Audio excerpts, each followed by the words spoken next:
అప్పుడే 10th class వరకు గాలి నా కొడుకుల్లా తిరిగి ఆ తర్వాత ఇక్కడికి వచ్చిన తర్వాత ఈ మా XYG కాలేజీల్లో చేరిన తర్వాత వీళ్ళ పరిస్థితి ఎలా ఉంటుంది? ఇలాంటి పరిస్థితుల్లో నుంచి వచ్చినటువంటి ఒక ముగ్గురు దొంగ నా కొడుకుల కథ అని మీరు చెప్పిన తర్వాత నాకు అర్థమైంది. అందులో వాడికి ఎందుకు లేని వదిలేసా ఆ సినిమా వరకు. మళ్ళీ ఇప్పుడు వీడు ఇదే పరిస్థితి ఇందులో ఎరా మీరు హ్యాండిల్ చేశారా? ఏంట్రా అక్కడ కూడా ఇదేనా? అదేం లేదు. ఏంటి మరి? అంటే ఏం లేదు సార్, ఒక ముగ్గురు పిల్లలు ఒక్కొక్క ఏరియా నుండి. ఏంట్రా పిల్లలు అంటే పద్ధతిగా చదువుకుంటారా? చదువుకోవడానికి వెళ్ళిపోయాను సార్, మీరు కొట్టారని. కోర్టు క్లైమాక్స్ లో వెళ్ళాను కదా సార్, ఏరికే వెళ్ళింది. అర్జున్, ఇమ్రాన్, రాజు వాళ్ళు చెప్తారులే. AIR సార్, అదే సార్ AIR. సో అదే అది నాకు అర్థమైంది, గాలి నా కొడుకులని అర్థమైంది.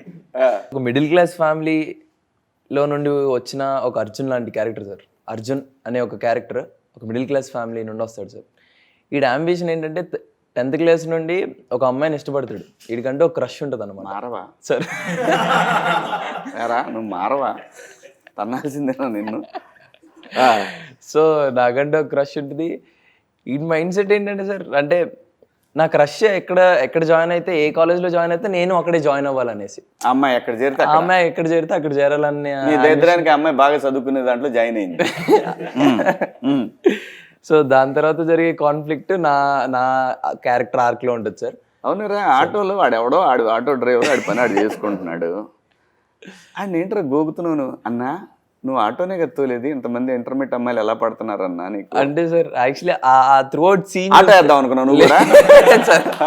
అలాంటి ఐడియాలు ఏం లేదు సార్. ఎందుకు అడిగావు? అంటే నేనేదో కంగారులో ఆటో ఎక్కుతాను సార్.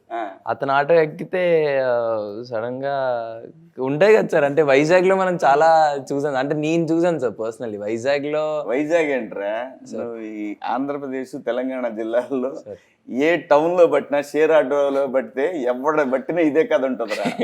అంటే సార్ అదే డెక్కులు పెట్టుకొని ఒక అమ్మాయి ఎక్కితే ఇంకెవరు ఎక్కించుకునే వాళ్ళు కాదంట ఆ ఆటోలో. సో అలాంటి అమ్మాయిలను ఎక్కించుకునేవాళ్ళు. సో అలాగే ఒక ఆటో వెళ్తూ ఉంటుంది, నేను ఏదో కంగారులో ఆటో ఆపుతాను. సో ఆ సీక్వెన్స్ ఏదైతే జరుగుతుందో అప్పుడు అడుగుతాను అనమాట, ఏంటన్నా అన్నా అదే సార్ ఆటోలో వెళ్తున్నప్పుడు ఆ సీక్వెన్స్. అంటే సార్ మళ్ళీ ఏది చెప్తే ఏది లీక్ అయిపోద్ది అన్న భయంతో, ఇది వంక ఏది చెప్తే ఏదో లీక్ అయిపోద్ది కదా.